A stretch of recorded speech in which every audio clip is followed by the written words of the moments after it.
Firstly, our future is in the hands of young people, young Australians. What will they do with it? Will they drag us in a sort of green, hard left direction, or will they do something else? Well, there are some figures which are just out now suggesting that young voters, in fact, are not as left, not as green voting as they once were. Take a look at this pie chart, which shows how voters in Australia aged 18 to 34 are likely to vote. Now, at the moment, it's showing the Greens getting 23% of their vote, if you just look down 3 points. But they used to have 27% of their votes. The Greens are slowly losing that young vote. Now, that young vote is divided at the moment pretty much equally, 2% going to Labor and 2% to the Coalition. But the fact that the Greens are losing that vote is quite possibly significant. Will, you spend most of the year in London. Is there any sign of a movement in the younger generation to change where they stand politically? Yes, there is. And I think that's interesting you picked up on that because it is a global trend. You know, you see Nigel Farage having millions of followers on TikTok. You see Trump gaining a huge amount of support with the young vote in the last election in the US. And the reason is because the left have become the joyless authoritarians in our modern age, and the right are suddenly countercultural. They're, in comparison, the cool ones.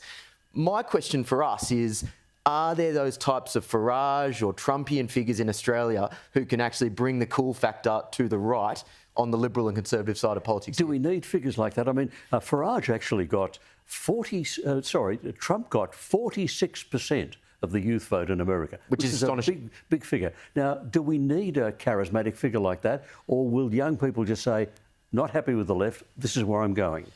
That's a good question. I don't think it would hurt, would be the thing that I would say. Yeah, I don't think it would hurt at all. What would you say, Evelyn?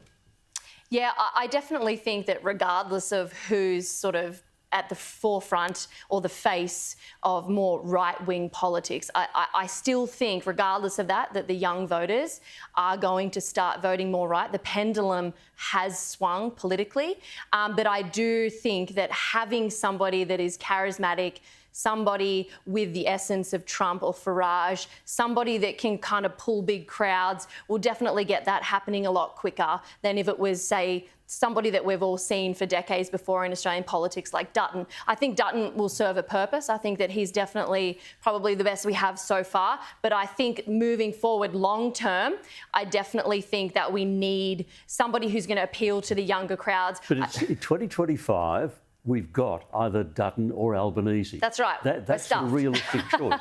Yeah. So Peter Dutton, ex-policeman, is he down-to-earth enough? Is he realistic enough for young people to vote for?